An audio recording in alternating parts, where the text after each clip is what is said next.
মুনিয়া শাড়ির আঁচল টেনে মুখটা মুছল। সে বসে আছে খাটের এক পাশে, জড়সড় হয়ে। এসি চলছে, তবু তার কপালে হালকা ঘামের অস্তিত্ব। সেই ঘামটুকুই ধূসর রঙের ঘরোয়া নরম কোমল শাড়ির আঁচলে মুছে নিল কাঁপা কাঁপা হাতে। মুখটা শুকনো, ছোটোখাটো মানুষ, জড়সড় হওয়ার কারণে আরও ছোট লাগছে।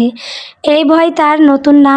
11-12 বছর বিবাহিত জীবনে তার এই ভয় ছাড়া আর কোনো পুঁজি নেই।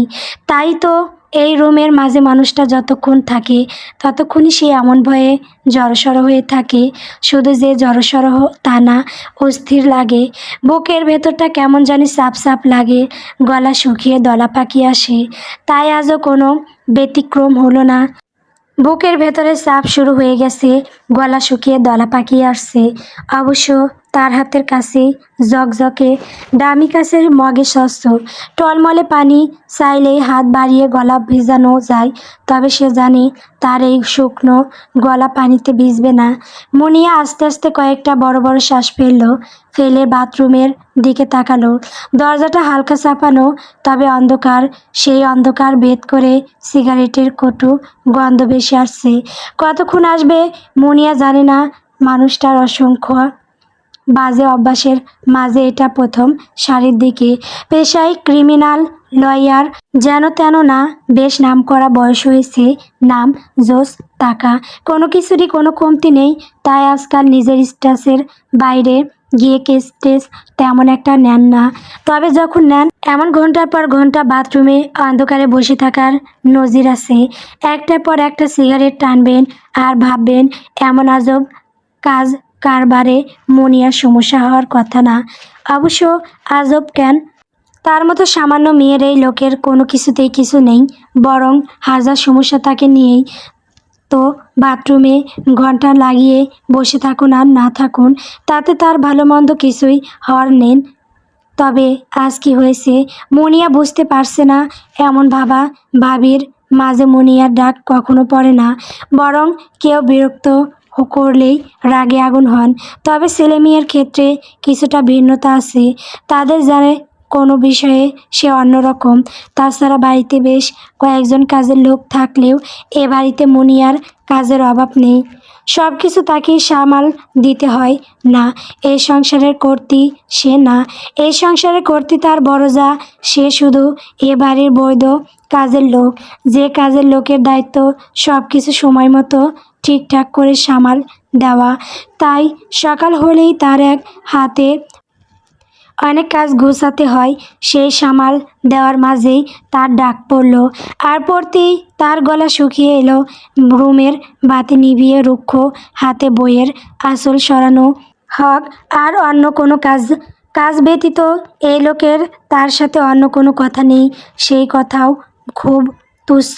বিরক্তি নিয়ে রক্তের মাংসের মানুষ তো মাঝে মাঝে গায়ে লেগে যায়।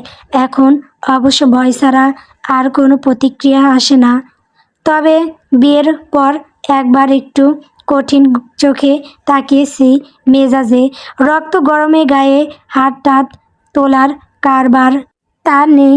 গায়ে তো হাত তোলে নিচুরা ক্রিমিনালরা। শত্রু হোক শাস্তি তাদের পন্থা একই। তবে সে তো আর নিচু মানুষ না, না ক্রিমিনাল। তাই তার সব কিছু বুদ্ধি দিয়ে, তাই তো ঠান্ডা চোখে সেই কঠিন চোখটা কিছুক্ষণ দেখেছে। তারপর সব সময়ের মতো শান্ত কণ্ঠেই বলেছে, যদি ভেবে থাকো এক বউ গেছে সেই ভয়ে কুসি বউকে মাথায় তুলে নাচবো, সেটা ভুল। সাখাওয়াত কবিরের 2-3টা বউ চলে গেলেও কিছু যাবে আসবে না। যেভাবে কঠিন চোখে তাকিয়ে দাঁড়িয়ে আছো সেভাবেই দাঁড়িয়ে থাকো। একটু 19-20 হবে, সেই 19-20-এর ঠিক 1 মিনিট পর থেকে আমি তোমাকে চিনব না। আর সেই 1 মিনিটে আমি কি করব জানো? শুধু 3টা শব্দ উচ্চারণ করব। সেই দিন মুনিয়া সারা রাত দাঁড়িয়েছিল। ওই কয়দিনে আর কিছু না জানলেও এইটুকু ঠিক জেনে গিয়েছিল, এই লোক মুখে ফাঁকা বলি আওড়ায় না। তাই এতটুকু নড়েনি। তার সামনেই এই মানুষটা খুব স্বাভাবিকভাবে কাজ করেছে। রাতের খাবার নিচে গিয়ে খেয়ে এসেছে। তারপর বাতি নিভিয়ে শান্তিতে আরামের চোখ বুজে ঘুমিয়েছে। জানে তো যাওয়ার জায়গা নেই। আর এই অদৃশ্য তিনটা শব্দমুনিয়া নামের মেয়েটার জন্য তিনটা মোটা লোহার বাড়ির শিকল। এই শিকল চাইলেই সে খুলতে পারে, তবে খুলে এই বিশাল পৃথিবীতে একটু মাথা গোজার ঠাঁই না তার নেই। সেই ঠাঁইহীন কাজের লোকের স্বাদ সকালে ডাক কেন পড়ল মুনিয়ার বুঝে আসছে না। তাই তো সব সময়ের মতো গলা শুকিয়ে আসতে লাগলো, কেননা আজ পর্যন্ত যতবার তার বিশেষভাবে ডাকা পড়েছে ততবারই তার জীবন আরও এক ধাপ জাহান্নাম হয়েছে। সাখাওয়াত হাতের সিগারেট পায়ে পিষে অন্ধকারেই উঠে চোখে মুখে পানি দিল। বিরক্তিতে তার চোয়াল শক্ত হয়ে আছে। অবশ্য তার চোয়াল সবসময় এমন, চুল সাদা হয়েছে, চামড়ায় বাজ পড়েছে, তবে এই শক্ত চোয়ালের কোনো নড়চড় হয়নি। তবে সেই চোয়ালের ওপর কপালের বাজগুলো আজ নতুন। আর নতুন হওয়ার কারণ তার বড় ভাই হুমায়ুন কবির এক সময় ছিলেন পুলিশের আইজি, রিটায়ারমেন্ট নিয়েছেন বেশ অনেকটা বছর হয়েছে। ঢাকা শহরের মতো শহরে এই বিশাল বহুল বাড়িঘর বলতে গেলে সবই তার। এই বাড়িঘর ছাড়াও টুকটাক ব্যবসা আছে। কথায় আছে সৎ টাকায় বরকত বেশি। তার ভাইয়ের ক্ষেত্রে কতটা প্রযোজ্য হয়েছে 100-তে 100, কেননা এই জীবনে তিনি যাই করতে গেছেন সব দ্বিগুণ হয়ে ফিরে এসেছে। তবে এক সময় খুবই অভাব অনটন দেখেছেন। পড়ালেখা করতে বাবা মা ভিটে মাটি সব বিক্রি করে এক করে ফেলেছিলেন। ফেলতে ফেলতে শুধু একটা কথাই বলেছেন, তোকে আমরা গড়ে দিয়ে গেলাম, তুই তোর ছোট ভাইকে দিবি। ভালো মানুষের মুখের জবান দুনিয়া লুটিয়ে যাবে, তবে জবান লুটাবে না। তাই ছোট ভাইকেও তিনি গড়েছেন ছোট ভাইয়ের যেমন ইচ্ছে তেমন মতো। কখনো কোনো চাওয়া অপূর্ণ রাখেনি, এমনকি এত কিছু বিনিময়ে আজ পর্যন্ত একটা ফিরতি কিছু চাননি। তার জীবনে নাক গলাননি, এমনকি কখনো কোনো কাজের কৈফিয়তও চাননি। এই যে নিজের পছন্দে বিয়ে করলো, সারাসারি হলো, আবার আরেকজনকে নিজের মতো বিয়ে করলো, কোনো কিছু নিয়েই তিনি একটা প্রশ্ন করেননি। ছোট ভাইয়ের সব কিছুতেই তিনি সবসময় নীরব সায় দিয়েছেন। সেই ভাই সকালে তার রুম পর্যন্ত এসেছেন, এসে সোজা স্পষ্ট করে বলেছেন, মুনিয়ার ভাইয়ের মেয়ে, মানে বড় ভাবির প্রাণপ্রিয় বান্ধবীর একমাত্র মেয়েকে এবাড়ির বড় পুত্রবধূ করতে সাখায়াত সহজে অবাক হয় না। তবে বড় ভাইয়ের কথাই হলো, এতটাই হলো এটা আবদার না হুকুম। তখন ঠিক বুঝতেই পারল না এমন কাজ এক একজন নিজের মেয়ের জন্য করে থাকেন। তার ভাইয়েরও 2 মেয়ে আছে, অবশ্য দুজনেই বাড়ির বড় সন্তান। তাদের অনেক পরে তার ছেলের জন্ম, তাই বিয়ে টিয়ে হয়ে তারা শোনায় সংসারী। আর ভাবির মুখের দিকে তা চেয়ে বলবে এমন কিছুই না। ভাবির সঙ্গে কোনো কারণে কয়েক মাস যাবৎ সম্পর্কের অবনতি হয়েছে। সে জানে এই বাড়ির কোনো কিছুই তার চোখের আড়াল হয় না। তবে 2 ভাই একই ছাদের নিচে থাকলেও ভাই যেমন কখনো তার ব্যাপারে কোনো নাক গলায়নি, সেখানে সেও গলায় না। কিন্তু এটা ঠিক জানে এমন বয়সে এসে ভাইয়ের মতো মানুষের এত দিনের সংসারে যদি অবনতি হয়, তার দায়ভার সব ভাবির। ভাবি এমন কিছু করেছে যেটা তিনি ক্ষমা করতে পারছেন না, তবে তার মতো সম্পর্ক ছিন্ন করবেন এমনও না। ভাই অন্য রকম, তবে নিজেকে গুটিয়ে নিয়েছেন। তাছাড়া বড় ভাবিকে তিনি নিজের মায়ের মতোই সম্মান করেন। বিয়ের পর চাইলেই তিনি নিজের সংসার নিজের মতো গুছিয়ে নিতে পারতেন। তবে বৃদ্ধ শাশুড়ি আর ছোট দেবরকে তিনি পর করে দেননি, বরং শাশুড়িকে মৃত্যুর আগ পর্যন্ত আগলে রেখেছেন আর দেবরকে সন্তানের মতো মানুষ করেছেন। তাই তাদের ব্যাপারে সব বুঝলেও টু শব্দ করার মতো ইচ্ছে তার নেই। তাদেরটা তারা ভাববে। তবে আজ এমন কি হলো, সোজা বিয়ের মতো কাজ, তাও তার একমাত্র ছেলের জন্য, অথচ তার ছেলের এখনও গ্র্যাজুয়েশন কমপ্লিট হয়নি। এবার লাস্ট ইয়ারে তিনি সব ভেবে রেখেছেন কমপ্লিট হলেই দেশের বাইরে পাঠাবেন। এই দেশে আজকাল ভবিষ্যৎ আছে নাকি, সব ছেলে মেয়ে রাজনীতিতে ঢুকে নাক গলাতে গলাতে ছেলেবেলা। অবশ্য তার ছেলে এমন না, মা দেখে বলতো জালিমের ঘরে আল্লাহ আলিম দিছে, কি শান্ত কোমল ছেলে। তার ছেলে সত্যিই তার বিপরীত, শুধু বাবার গরজ ছাড়া ভালো মন্দ কোনো গুণই তার ছেলের মাঝে নেই। আর এই ছেলের বিয়ে তো দূর, অন্য কিছুই তিনি ভাবেননি। আর আজ ভাবতে হচ্ছে তাও কথাকার কোন মেয়ে। অবশ্য তিনি বোকা না, কোনো কিছু একটা ঠিক নেই, আর কি নেই সেটা সাখায়াত জানে না। অবশ্য জেনে যাবে। সাখাওয়াত তো তার কলিজা এমনি এমনি এক মেয়ের নামের সাথে জুড়ে দেবে না। অবশ্য বিয়ে তার কাছে কোনো ম্যাটার করে না, তাই ভাইয়ের কথা সে রাখবে, না রাখার কিছু নেই।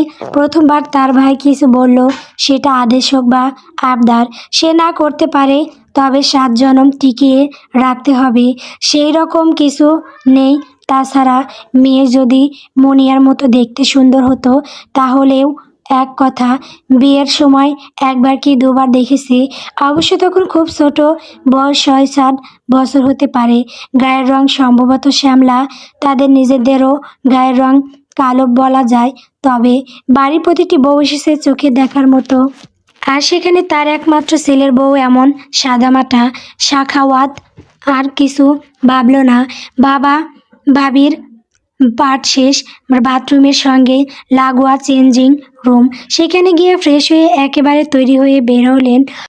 এত এত চিন্তার রেশ কোনো কিছুই তার এখন আর চোখে মুখে নেই, তাই খুব স্বাভাবিকভাবে খাটের আরেক পাশে বসতে বসতে বলল, তোমার ভাইয়ের একটা মেয়ে আছে না? মুনিয়া চমকালো। বিয়ের পর তাদের বাড়ি নিয়ে কোনো কথা এই লোকের সঙ্গে হয়েছে বলে মনে পড়ে না। মনে পড়ে শুধু বিয়ের দিনের কথা। রাতে রুমে এসে সোজা বসেছিল, বাপের বাড়ি ভুলে যাও, ওই বাড়ি নিয়ে কোনো আঁকডুক বাকডুক তো ভালো কোনো কথাই যেন আমার কানে না আসে। মুনিয়া ভুলে গেছে বাড়ি বলতে তার কিছু নেই, ও শুধু একটা ফুটফুটে মুখের আদল ছাড়া। যেই ফুটফুটে মুখের আদলটা সে নিজের হাতে আগলে রেখেছে, নিজের ছোট্ট বুকে জড়িয়ে রাতের পর রাত ঘুমিয়েছে। আর এত সব কষ্টের মাঝে এই আদরের মুখটা ভোলার কষ্টই তাকে সবচেয়ে বেশি পীড়া দিয়েছে। আর আজ সেই মুখটা নিয়ে এতদিন পর কথা হবে কেন? সাখাওয়াত ফিরে মুনিয়ার মুখের দিকে তাকালো। মুনিয়ার শুকনো মুখ তার দৃষ্টির অগোচর হলো না, কখনো হয় না, বরং সে এটাই চায়। তাই ফিরিয়ে বলল, কথা কানে যায়নি। মুনিয়া কি বলবে ভেবে পেল না। তার ভাইয়ের মেয়ে আছে না আছে, তাতে এই লোকের কাজ কি? সাখাওয়াত নিজের মতো ফিরে গেল। ফিরতে ফিরতে বলল, সকালে ভাই যে রুমে এসেছিল দেখেছো? মুনিয়া দেখেছে, নাস্তার টেবিলে তার কাছেই তো। জিজ্ঞেস করলো সাখাওয়াত রুমে, তাই নিজেকে সামলে মাথা নাড়ল। মানে সে দেখেছে? ভাই তোমার ওই ভাইজিকে এ বাড়ির পুত্রবধূ হিসেবে চাইছে। মুনিয়া আবারও চমকালো, এবার এতটাই যে সে হাঁ করে সাখাওয়াতের মুখের দিকে তাকালো। তা না হলে এই মুখের দিকে সে কবে তাকিয়েছে মনে পড়ে না। সাখাওয়াতের ধারণা মুনিয়া ভয়ে তাকায় না, ভয় আসলেই পায়, তবে তাকায় না ঘেন্নায়। আর তার এই চাওয়া আমি রাখবো। ভাই হয়তো চাইছে আমরা কথা বলি, তাই বাকি কথা বলবে তুমি। অবশ্য কথা বলার মতো কিছু আছে বলে মনে হয় না। তোমার ভাইয়ের বইয়ের মতো লোভী মহিলার কাছে এটা সোনার হরিণের প্রস্তাব, আর সে এমন প্রস্তাব হাতছাড়া জীবনেও করবে না। মুনিয়ার বলতে ইচ্ছে করলো, সে লোভী হলে আপনি কি? সে লোভ করেছে টাকার, আপনি লোভ করেছেন শরীরের। তা না হলে বাবা মা ছাড়া এতিম ভাবির ঘাড়ে পড়ে থাকা বোঝাকে টাকা দিয়ে বিয়ে করার তো কারণ দেখি না। দ্বিতীয় বিয়ে হোক সাখাওয়াত কবিরের জন্য তো মেয়ের অভাব হওয়ার কথা না।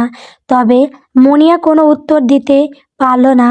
তার অস্থিরতা সবসময় ভেতরে ভেতরে থাকলেও আজ তার মাথা ছড়িয়ে গেছে, ফর্সা মুখটা ফ্যাকাশে হয়ে গেছে। ওই বাড়ির সঙ্গে তার যোগাযোগ নেই, তবে তার বড় জায়ের আছে, বেশ ভালোভাবেই আছে, তাই টুকটাক খবর তার কানে আসে। তার আদরের মুখের আদর বড় হয়েছে। কিছুদিন আগে হয়তো ভার্সিটিতে ভর্তি পরীক্ষা জন্য এসেছিল। তার তো কিছু করার নেই, জায়নামাজ বিছিয়ে দুহাত তুলে দোয়া করেছে ভর্তি পরীক্ষা তার জন্য সহজ হোক, জীবনের সব স্বপ্ন পূরণ হোক। তবে আজ হচ্ছে কি না, ছেলে বাবার মতো খারাপ না, বড়লোক বাবার ছেলে মেয়ে বড় হতে হতে বিগড়ে যায়। তার বড় ভাসুরের ছেলেই কিছুটা বিগড়ানো, কারো কথা খুব একটা কানে তোলে না। তবে এই ছেলে অন্যরকম, সব সময় শান্ত কমল। সে তো সৎমা, তবুও কখনো খারাপ আচরণ করেনি, বরং তার বড় যাকে যতটা সম্মান করে তাকেও ততটাই করে। তবে সমস্যা হলো এদের জীবন বাবা নামক গোলক ধাঁধায় আটকানো। আর এই গোলক ধাঁধার জীবনই তার মতো তার আদরে মুখটার জীবন অতিষ্ঠ করতে যথেষ্ট। তবে তার তো এটাই মাথায় আসছে না, বড় ভাইজান হঠাৎ করে এত মানুষ থাকতে তার ভাইজিকেই কেন চাইছে। তার বড় জায়ের সাথে বাবির সম্পর্ক ভালো হলেও এই বাড়ির কোনো মানুষের সাথে তাদের কোনো কালেকশন নেই তো, নাকি তার বড় যা চাইছেন এটা হওয়ার সম্ভাবনাই বেশি। তার বড় যা আর তার ভাবি গলায় গলায় বান্ধবী, আর কোনো বিশেষ কারণে তার ভাইজিকে তার বড় যা খুবই পছন্দ করেন। এই যে ভর্তি পরীক্ষা দিতে এলো, তিনি নিজেই থেকে শুরু করে সব ব্যবস্থা করেছেন, এমনকি নিজের হাতে দুনিয়ার রান্না টান্না করে 3 বেলা ড্রাইভারকে দিয়ে পাঠিয়েছেন। মুনিয়া আর ভাবতে পারল না তার বড় যা এত এত আয়োজন করলেও নিজের মেয়ে নিয়ে তার ভাবির কোনো আধিক্যতা নেই, বরং এই মেয়ের প্রায় ব্যাপারেই সে উদাসীন। ছোটবেলাতেই খুব একটা খেয়াল রাখেনি, সব কিছু ফেলে রাখতো মুনিয়ার ঘাড়ে। তাই সাখাওয়াতের কথা কিছুটা হলেও ঠিক। ভাবির মনে হয় না কিছু আসবে যাবে। তবে ভাইয়ের ছেলেরা বড় হয়েছে, সংসারী হয়েছে, তাদের সাথে কি মুনিয়া একবার কথা বলবে? একমাত্র বোন, তার ভালো মন্দ কি তারা দেখবে না, নাকি বড় ভাইয়ের সাথেই কথা বলবে? এই পুরো বাড়িতে একমাত্র এই মানুষটাই ভালো। নিজের বড় মেয়ের বয়সী ছোট ভাইয়ের বউকে সে খুবই স্নেহ করেন। এখন মুনিয়া যদি তাকে রিকোয়েস্ট করে বলে, আপনাদের জন্য তো মেয়ের অভাব হবে না, এই মেয়েটা থাক, আপনাদের বরাবর পছন্দ অনুযায়ী মেয়ে দেখবেন তাহলেই সব ঠিক। বড় ভাই কি তার এই রিকোয়েস্ট রাখবেন? সাখাওয়াত উঠল 10টার আগে আগে তিনি বেরিয়ে যান। 9:30টার উপরে বেজে গেছে, তাই মোবাইল ওয়ালেট হাতে তুলে নিতে নিতে বললেন, রাতে আমাকে আপডেট জানাবে।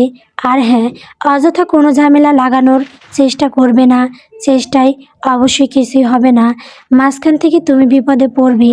ভাই কোনো কারণে এই বিয়েটা নিয়ে খুব সিরিয়াস, তাই এমন কিছু করবে না।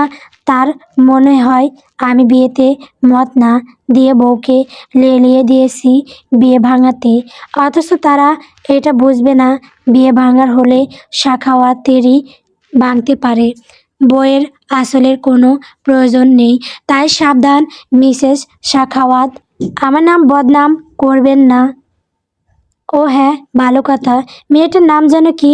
মুনিয়া আগের মতোই শূন্য দৃষ্টিতে তাকিয়ে রইল, তারপর অস্পষ্টভাবে বলল, মম। সাখাওয়াত ভ্রু কুঁচকে তাকালো। মুনিয়া সে কুঁচকানো মুখের দিকে তাকালো না, চোখ ফিরিয়ে বড় একটা শ্বাস ফেলে বলল, মাহরিন মম। সাখাওয়াত আর দাঁড়ালো না, কালো স্যুট বুট পরে নিজের আকাশ ছোঁয়া অহম নিয়ে গট গট শব্দ তুলে সোজা বেরিয়ে গেল। যেতে যেতে মোবাইলে কন্ট্রাক্ট নাম্বারটা বের করলো, সেখানে একটা নাম জলজল করছে, শাহদিন কবির। সাখাওয়াত সেই সেভ করা নামের দিকে তাকালো, বাটনে হাত রাখতে গিয়েও আবার হাত সরিয়ে নিল। এই 2 টাকার মেয়ে, এটা তাও ইম্পর্টেন্ট না। তার কথা আসতেই ছেলের সাথে কথা বলতে হবে। তার ছেলে আর ছেলের সময় দুটোই অমূল্য। হুমায়ুন কবির বেলকনির পাশটায় এসে দাঁড়ালো নিঃশব্দ ভাবে। ডুপ্লেক্স বাড়ির সামনের দিকে 2য় তলার এই খোলা ব্যালকনিটা বেশ সুন্দর, কয়েকটা ফুলের গাছ, তার সঙ্গে কয়েকটা বেতের নান্দনিক চেয়ার আর একটি ছোট্ট টেবিল। আশেপাশে ঢাকা শহরে ব্যস্ত রাস্তা না হলেও অভিজাত এলাকার প্রশস্ত পিচঢালা সুন্দর রাস্তা, জ্যাম নেই, মানুষের হইচই নেই। তবে হঠাৎ হঠাৎ রিকশার টুংটাং শব্দ খারাপ লাগে না। বরং চায়ের কাপ হাতে বিষণ্ণ বিকেলে বসলে সময়টা বেশ কাটে। অবশ্য এক হিসেবে বলতে গেলে পুরো বাড়িটাই সুন্দর। ঝকঝকে কারুকাজ করা সাদা রঙের এই বাড়িটা চোখ জুড়ানো সুন্দর। দেখলেই চোখে মুখে মুগ্ধতা বিরাজ করে। একবার তাকালে আবার ফিরে তাকাতে ইচ্ছে করে। মা বলতেন, যার একটা মাথা গোজার বাড়ি আর পেটে দুমুঠো ভাতের জোগাড় আছে, তার আর কিছুই দরকার নেই বাকি সব বিলাসিতা। অথচ এই ছেলেকে দাঁড় করাতে গিয়েও তাদের এই জোগাড়টুকু হারাতে হয়েছিল। বাবা মারা গিয়েছিলেন অন্যের দেখাশোনা করে যাওয়া বাড়িতে, যে বাড়ির দেখাশোনার বিপরীতে তাদের পেটে ভাতের জোগাড় হতো। তাই তো ইচ্ছে হলেই সে বাড়িতে ইচ্ছে মতো কিছু করা যেত না। মন চাইলে আকাশে চাঁদ উঠলে উঠানে পাটি বিছিয়ে গা ভাসানো যেত না। মন চাইলে দেওয়াল ফুটো করে স্মৃতিগুলো জমা করা যেত না। আর এই কারণেই তার সব সময় স্বপ্ন ছিল একটা বাড়ির। মানুষের কত শত স্বপ্ন থাকে, তার স্বপ্ন ছিল শুধু একটা বাড়ির, মনের মতো বাড়ি, যে বাড়িটায় সে শেষ বয়সে এসে একটু শান্তিতে থাকতে পারবে, নিশ্চিন্তে দু চোখের পাতা এক করতে পারবে, শেষ সময়ে এসে শান্তিতে শেষ নিঃশ্বাসটা ত্যাগ করতে পারবে। তবে চাইলেই কি আর সব করা যায়? তবে আল্লাহ ধীরে ধীরে তার সব স্বপ্ন পূরণ করেছেন মনের মতো আশা। তবে সেই আশায় মরীচিকা কখন ধরেছে সেটা সে বুঝতেই পারেনি। হুমায়ুন এগিয়ে বারান্দার চেয়ার গিয়ে বসলেন। হাতে কালো পাইপ, সেটাই কয়েকটা টান দিয়ে সামনে বসা দুটো ফুটফুটে ফুলের দিকে তাকালেন। তারা অতি মনোযোগ দিয়ে কাগজে কিছু একটা আঁকছে। সেই আঁকায় ব্যস্ত দুই ফুলের একজন তার বড় আদরের ছোট ভাইয়ের একমাত্র মেয়ে শাহেরি, আরেকজন তার বড় মেয়ের ঘরের নাতনি সারা। সম্পর্কে দুজন খালা ভাগ্নি হলেও দুজনের বয়সই ৮। একই স্কুলে একই সঙ্গে ক্লাস 4-এ পড়ে। সারার নিজের বাড়ির চেয়ে নানা বাড়ি বেশি পছন্দ, তাই তার বেশিরভাগ সময়ই কাটে এ বাড়িতে। খেলার সাথী আছে, তাছাড়া তার স্ত্রী শিরিনের ছেলে মেয়ে নাতি নাতনিদের প্রতি আলাদা এক টান আছে। তিনি তাদের নিয়ে মেতে থাকতে ভালোবাসেন। তবে তার সেই রকম কিছু নেই। রসকসবিহীন চাকরি করতে করতে জীবনটাই কেমন পানসে হয়ে গেছে। সাধারণ কথা বলতে গেলেও মনে হয় যেন কাউকে আদেশ করছেন। ছেলে মেয়ে নাতি নাতনি নিয়ে তিনি কখনোই মাথা ঘামাননি। অবশ্য ঘামানোর সুযোগও হয়নি। একেবারে নিচ থেকে উপরে উঠতে গেলে মানুষ শুধু সেই উঁচু জায়গাটাই দেখে, কিন্তু সেই জায়গায় পৌঁছাতে পৌঁছাতে কত কিছু যে পিছনে পড়ে যায় তা কেউ জানতেও পারে না। তাই নিজের কাজ নিজে ব্যস্ত থাকতেই সব দিক সামাল দিত শিরিন। সন্তানদের জন্ম, নাম, লেখাপড়া, বিয়ে, সব দায়িত্ব এক হাতে পালন করেছে সে। ছেলে হোক বা মেয়ে, তারা তাদের মায়ের মতোই। মাই তাদের ধান জ্ঞান। বাবার সেই কোমল নরম আদল তারা পায়নি বললেই চলে। তবু বাবার প্রতি তাদের কোনো ঘৃণা নেই, কি অসীম মমতা। ছেলেটা একটু অন্যরকম, তবে মেয়ে দুটো বাবার জন্য পাগল। আর এই মমতার উৎস কথায় রক্তে না, তাহলে হিসেব ভিন্ন হতো। আসলে এই মমতার উৎস সম্পর্ক নামের সেই অদৃশ্য বন্ধনে, সেটা বাবা হোক, মা হোক, কিংবা যে কোনো সম্পর্কের নামই হোক, হাজার বছর যোগাযোগ না থাকলেও যখন দুজন মানুষ মুখোমুখি দাঁড়ায়, অচেনা এক সুখের ব্যথা তীর তীর করে বেজে ওঠে। আর এই ব্যথার নামই মায়া। যেই মায়া সৃষ্টি হয় অন্য কোনো জগতে, তাই তো এই মায়ার ওপরে কোনো জোর নেই, কারো ক্ষমতা নেই, ব্যাস হবে আপনা আপনি। আর এই হাওয়ায় কোনো রক্তের প্রয়োজন নেই। মুনিয়া নাস্তার ট্রেটা নিয়ে বেলকনির দিকে এগোলো। এই সময় শাহেরির নাস্তার সময়। সেই নাস্তার সঙ্গে বড় ভাইয়ের জন্য চা করে পাঠালেন। আজকাল কি মান অভিমান চলছে মুনিয়া জানে না, তার জানার কথাও না। সম্পর্কে যা হলেও তাদের সম্পর্ক সবসময়ই শীতল। তাছাড়া বয়স থেকে শুরু করে সব কিছুতেই আকাশ পাতাল তফাৎ। যদিও তিনি সবাইকে আপন করে নেন, কিন্তু মনিয়াকে কখনোই নেননি। আর মনিয়া তার যোগ্যতা কোথায় সে কাউকে আপন করে নেবে? এবারের মানুষদের আপন করে নিতেও যোগ্যতা লাগে, তাই সে তার কাজ করে যাচ্ছে।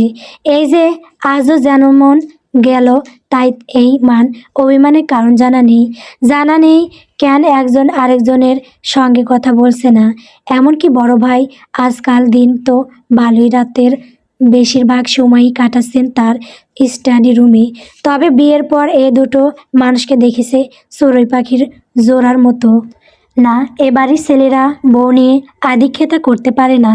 সাখাওয়াত বড় ভাই দুজন দু মেরুর হলেও এই দিকে খুব মিল। তবে বউয়ের প্রতি যেন বড় ভাইয়ের অন্যরকম এক অগাধ বিশ্বাস, যেই বিশ্বাসে নিশ্চিন্তে তিনি দিনের পর দিন নিজের কাজে ডুবে থেকেছেন। সংসার, সন্তান, মা, ভাই কাউকে নিয়েই মাথা ঘামিয়ে দেখেননি। আর রিটায়ারমেন্টের পর সেই বইয়ের হাতে যেন নিজেকে সঁপে দিয়েছেন। তো এখন কি হলো বুঝতে পারছে না।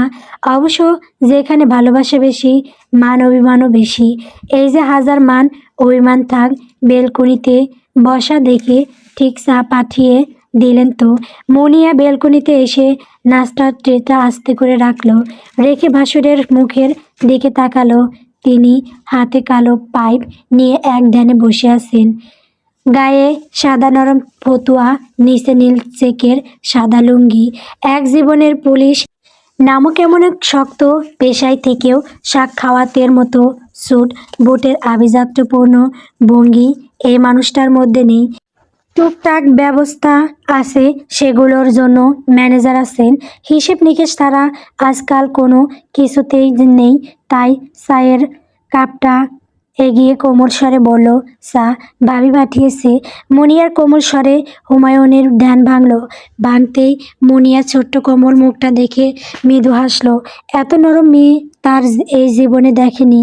আর নরম বলেই তার গরম ভাইয়ের সংসার এখনো টিকে আছে। তা না হলে প্রথমটার মতো এটাও ভেঙে যেত। রিটায়ারমেন্ট নিয়েছেন, তবে চোখ বুদ্ধি তো খুলে জমা দেননি। তাই মৃদু হাসলেন ঠিক, কিন্তু চায়ের কাপ হাতে নিলেন না, বরং নিজের মতো করে বললেন, বসো। মুনিয়া চায়ের কাপের দিকে একবার তাকালো। বড় ভাইয়ের মাঝে এমন আচরণের নজির নেই। তিনি অন্যকে ছোট করা বা অপমান করার স্বভাবের মানুষ নন। তবে আজকের এই আচরণে সে অবাক হলো, তাও ভাবির পাঠানো চা। তার ধারণা ভাবি যদি বিষও দেন, বাই মধু ভেবে চুপচাপ চোখ বন্ধ করে খেয়ে ফেলবেন। তাহলে আজ হলোটা কি? মুনিয়া চায়ের কাপ রেখে বসলো। বসতেই হুমায়ুন বললেন, সাখাওয়াত কিছু বলেছে? মুনিয়া আস্তে করে মাথা নাড়ল। এই বিষয়ে তোমার কোনো প্রশ্ন আছে? মুনিয়ার হাজার প্রশ্ন আছে, তবে সেই হাজারের একটাও মুখ দিয়ে বেরোলো না। সে মাথাটা দুপাশে আগের মতোই হালকা করে নাড়ালো। সিদ্ধান্তটা আমার, সম্পূর্ণ আমার। তোমার যদি কোনো প্রশ্ন বা আপত্তি থাকে আমাকে নির্দ্বিধায় জিজ্ঞেস করতে পারো, অথবা এই সম্পর্কে তোমার কোনো মতামত থাকলে সেটাও বলতে পারো। আর বললে আমি আমার সিদ্ধান্ত নেওয়ার উপযুক্ত কারণ অবশ্যই ব্যাখ্যা করব। মনিয়ার বলতে ইচ্ছে করলো, ব্যাখ্যা করবেন, তবে সিদ্ধান্ত কি বদলাবেন? কিন্তু সে কিছুই করল না, কোথাও আর বাড়ালো না, বরং সে কিছুটা আতঙ্কে আছে। সাখাওয়াত ভাবির সাথে কথা বলতে বলেছে, কিন্তু সে বলেনি। এত বছর পর সে কি কথা বলবে? সে ঢোক গিলে সারা শায়েরিকে ডাকলো। সন্ধ্যা পর শায়েরির টিচার আসে, তার আগে তাকে নাস্তা টাস্তা করে রেডি করাতে হয়। এই মেয়ের সব কিছুই চলে নিয়মের গণ্ডির ভেতর দিয়ে। সময় মতো ঘুম, সময় মতো পড়া, সময় মতো খাওয়া। আর এই নিয়মের প্রতিটা গ্যারাকল সাখাওয়াতের হাতে বাঁধা। অবশ্যই ধরা বাঁধা নিয়মে তার ছেলে মেয়ের কাউকেই তেমন পীড়া দিতে দেখা যায় না। বাবার সব কিছুতে এরা কেমন জানি আবদ্ধ।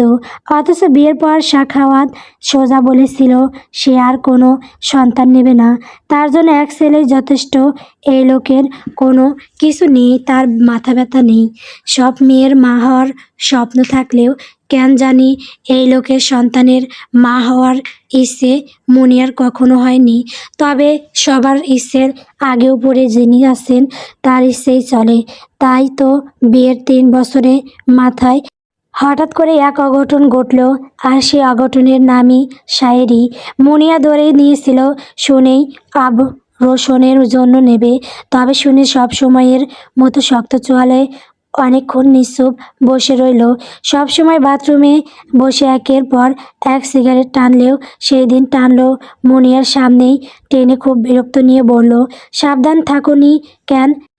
এখন এই সবও আমি বসে বসে গুনবো? নাকি ভাবছো সন্তান নিলেই সাখাওয়াতের উপর ছুরি ঘোরাতে পারবে? মুনিয়ার বলতে ইচ্ছে করছিল, সন্তান তো আপনার আগের বইয়েরও হয়েছিল, সে ঘোরাতে পেরেছে। তবে সে সব সময় যা করে তাই করেই বসে রইল। সে ভালো করেই জানে তার মাথা ঘামিয়ে লাভ নেই। হলেও তাই বিরক্তের সাগরে হাবুডুবু খেতে খেতে সিগারেট পাইপ এসে বলল, যা হওয়ার হয়েছে। সাখাওয়াতের রক্ত এতটাও সস্তা না, ডাস্টবিনে যাবে। তবে দ্বিতীয়বার এমন কিছু হলে সেই রাস্তায় আমি সব সময়ের জন্য বন্ধ করে দেব। দিলে বোরিং মুনিয়ার জীবন বাঁচছে। তাই তখন ভালো মন্দ কোনো অনুভূতি তার হয়নি। বিরক্ত হোক আর যাই হোক, এই সন্তান শুধু সাখাওয়াতের, সে জানে, ভালো করেই জানে। সে তো হবে শুধু 10 মাস গর্ভে রাখার জায়গা, আর সব দায়িত্ব পালনের নেয়নি হয়েছেও তাই। এই সন্তানের ওপর মুনিয়ার কোনো হক নেই। সে আদর করে বুকে শোয়ায়, ঘুম পাড়ায়, মুখে তুলে খাওয়ায়। তবে সবই একজনের নির্দেশে।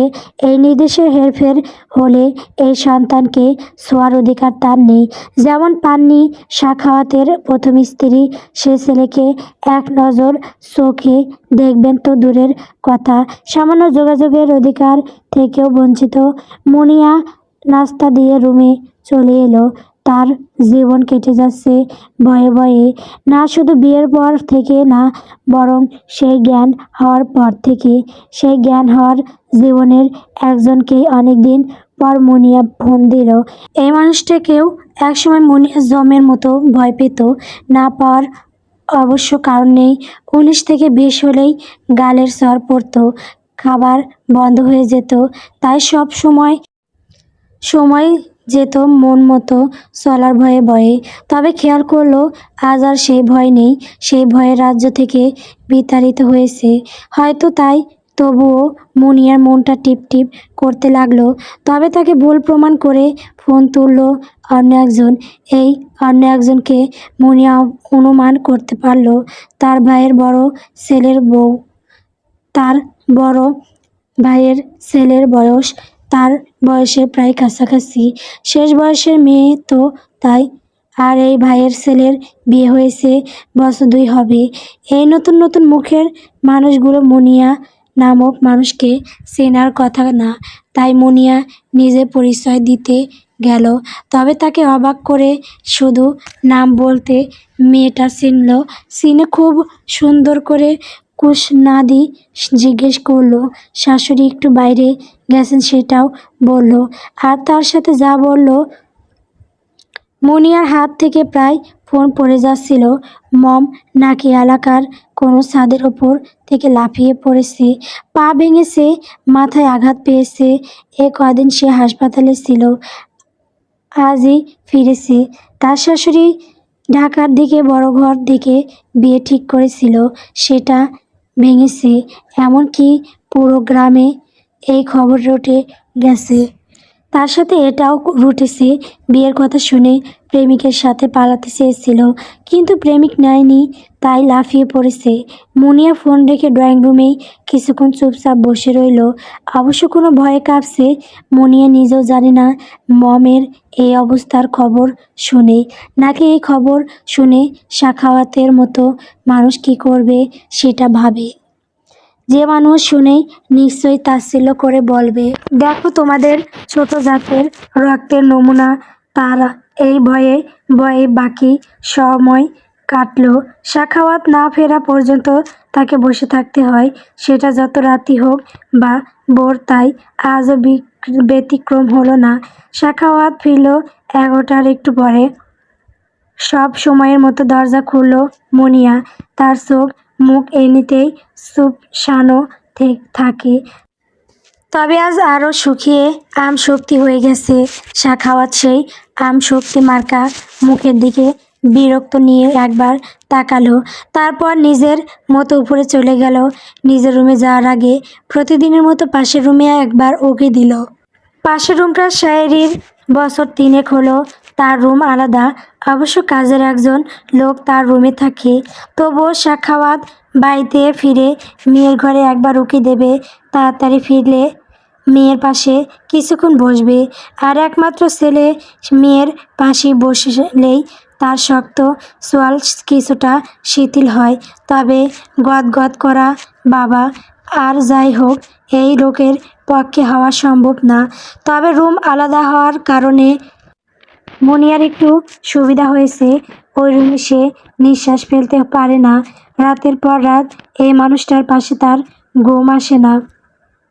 তার সবচেয়ে বড় কথা, লোকটা ঘুমালে মাঝে মাঝে তার ভয়ঙ্কর এক ইচ্ছে হয়, একদোলা থুতু ওই শক্ত সোয়ালের মুখে ছুঁড়ে মারতে। তাই যখন এমন হয়, সে আস্তে করে উঠে শায়েরির রুমে চলে আসে। এই আশা নতুন না। প্রথম প্রথম শায়েরি কাঁদত, তার নিজেরও ভালো লাগতো না। তাই রাতে বেশ কয়েকবার আসা যাওয়া হতো। সাখাওয়াতের ধারণা সে এখনও সেই কারণেই চলে আসে। তবে সে আসে নিজের স্বস্তির জন্য। আর ওই রুম থেকে বেরোলেই মনিয়ার স্বস্তি ফিরে আসে। চোখের কোণে ঘুমেরা দলা বাঁধে। সে ঘুম নিয়ে মেয়েকে জড়িয়ে শান্তিতে চোখ বন্ধ করে। কিন্তু আজ যে কী হবে তা সে বুঝতে পারছে না। তবে মনিয়া ভয়, জল্পনা কল্পনা সব ভাসিয়ে সাখাওয়াত মনিয়ার কাছ থেকে কোনো কিছুই জানতে চাইল না। বরং খাবার খেয়ে রাতের শেষ সিগারেট ঠোঁটের ভাঁজে রেখে সব সময়ের মতো শান্তভাবে বলল, বিয়ের সব কথা এখন আমি বলবো। আমাকে আর কিছু করার দরকার নেই। ও হ্যাঁ, ভালো কথা, অনেক দিন হলো ভাতিজিকে দেখো না। দেখতে চাও? মুনিয়া হ্যাঁ না কি বলবে বুঝতে পারল না। এতদিন পর এত দয়ার কারণও মাথায় এলো না। আর তার না আসার মাঝে সাখাওয়াতেরই মোবাইলটা এগিয়ে দিল। মুনিয়া কাঁপা কাঁপা হাতে মোবাইলটা তুলে নিল। সেই মোবাইলেও পরে যেতে যেতে বাঁচল। হাসপাতালে বেডে পায়ে মাথায় ব্যান্ডেজ মুড়িয়ে স্নিগ্ধ মুখের একটা মেয়ে শুয়ে আছে, চোখ বন্ধ। এই মেয়ের সাথে তার ছোটবেলা দেখা আদরের মুখের কোনো মিল নেই। তবে পা মাথার জন্য তাকে কোনো দিক দিয়েই ক্লান্ত বা অসুস্থ মনে হলো না। বরং মনে হলো ওই যে ঘুমন্ত দেশের রাজকন্যা, যাকে সোনার কাঠি রূপার কাঠি দিয়ে ঘুম পাড়িয়ে রাখা হয়, ঠিক সেভাবেই ঘুম পাড়িয়ে রাখা হয়েছে। তখনই মুনিয়ার টনক নড়ল। এই ছবি যেহেতু পেয়ে গেছে, তার মানে সব জেনেও গেছে। আর জেনেও বলছে বিয়ে সব কথা নিজে বলবে, সেটাও যেমন তেমন। তবে জেনেও এখনও চুপচাপ নির্বিকার কেন? মুনিয়া নিজের অজান্তে আবারও সকালের মতো সোজা সাখাওয়াতের মুখের দিকে তাকালো। সাখাওয়াত অবশ্য ফিরে তাকালো না। তার শক্ত চোয়ালের মুখের কপালে এখনও কয়েকটা ভাঁজ।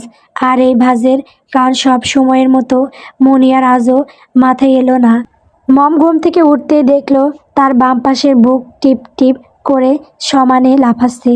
লাফাতেই তার বুক ধক করে উঠল। আজ পর্যন্ত যতবার এমন হয়েছে, ততবারই তার সঙ্গে কিছু না কিছু খারাপ হয়েছে।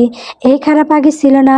মায়ের এক ব্যাখ্যাত খোবা নামা বই আছে, যেখানে স্বপ্ন থেকে শুরু করে লাফালাফির সব কারবার আছে। মা ঘুম থেকে উঠেই চোখে চশমা ঝুলিয়ে সেই বই নিয়ে বসেন। ভালো হলে তো ভালোই, খারাপ হলে আর রক্ষে নেই। তার টেনশন, হাই হুতাশ সারাদিন চলতেই থাকে। সে হাই হুতাশ শেষ হয় পরের দিন আবার সকালে। মমর আবার সব কিছুতেই কৌতূহল, নিষিদ্ধ জিনিসের প্রতি আরও বেশি কৌতূহল। তাই এই কারবারের বই তাদের ঘরে থাকবে, আর সে পড়বে না এমনও হয় বুঝি।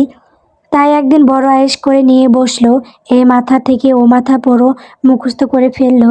মুখস্থ করা তার জন্য ব্যাপার না, যে কোনো বিষয় সে ঝট করে মুখস্থ করে ফেলতে পারে।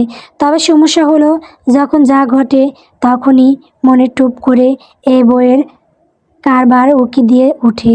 আর উকি দিলে তার অবস্থা হয় তার মায়ের মতোই। ভালো হলে তো ভালোই, খারাপ হলে যাই যাই দম। এই বুঝি কি হয়, কি হয় ভাবি অবশ্য এইসবে নেই। তিনি দেখে বই ছুঁড়ে ফেলে বললেন, এই সব বইয়ের কোনো ব্যক্তি নেই, সব মন গড়া। এটা তার মনও বলে। তবে সমস্যা হলো, আর কিছু ঘটুক বা না ঘটুক, এই বাম পাশের ফলক নামা কীভাবে যেন ফলে যায়। তেমনি একবার পড়ল দাওয়াত খেতে বেরোবে, তখনই দেখলো বাম পাশের মহাশয় নৃত্য করছে। সাজগুজতে সে অত খেয়াল করলো না, তবে বেরোতেই কুকুরের এমন দৌড়ানি খেলো, একেবারে এক গর্তে হুমড়ি খেয়ে পড়ল। পড়া কোনো সমস্যা না, সেই কুকুরও লাফিয়ে তার ওপর পড়ল। ভাদ্র মাসের পাগলা কুকুর এমন এক কামড় দিল, আহারে! তার নরম কোমল শরীর সুই খেতে খেতে ঝাঁঝরা হয়ে গেল। তারপর আরেক দিন লাফালো। সেদিন কলেজে যাওয়ার পথে তার মোবাইল গায়েব হয়ে গেল। কিভাবে হলো সে জানে না। সে তো সাদা মনে বাজারে ভিড় ভাট্টা ঠেলে ফোনে কথা বলতে বলতে যাচ্ছিল। সেই বলার মাঝেই খেয়াল করলো তার হাতে মোবাইল নেই। সে খালি হাত কানে রেখে কথা বলতে বলতে যাচ্ছে। আহারে, সেটা ছিল তার প্রথম ভালোবাসার মোবাইল। কলেজে উঠতেই ভাইয়া কিনে দিয়েছিল।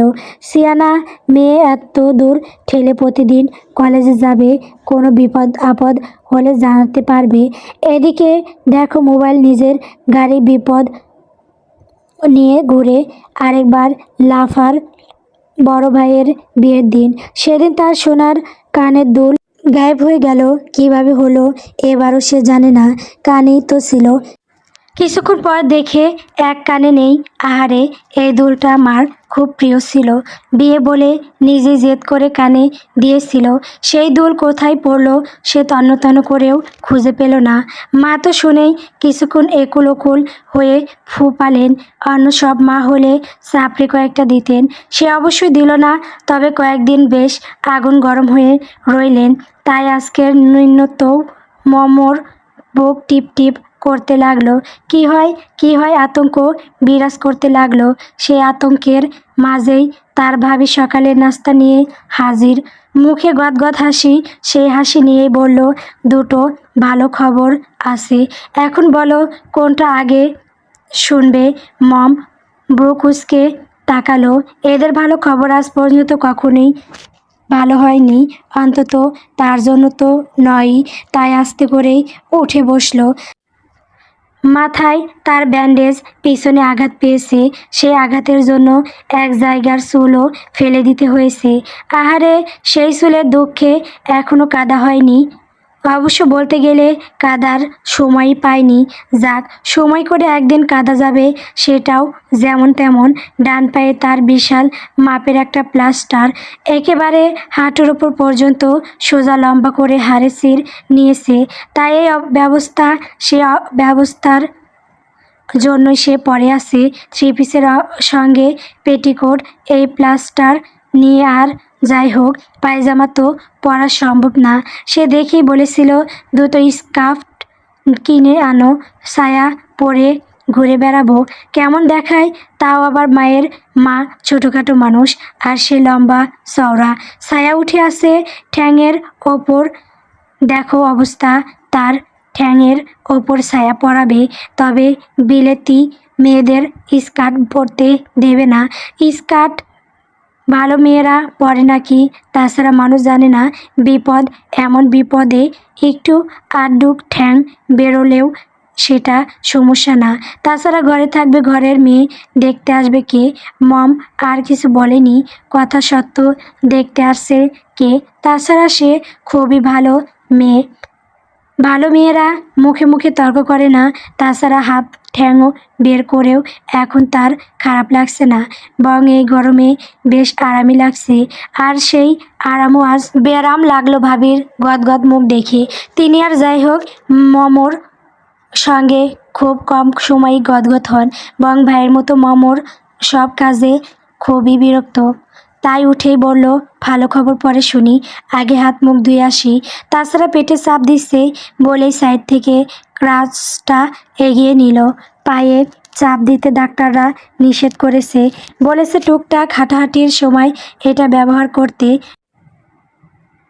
লাবণী ক্রাচটা রেখে নিজেই এগিয়ে এলো, খাবারের প্লেটটা রেখে তাকে ধরে বাথরুম পর্যন্ত নিয়ে গেল।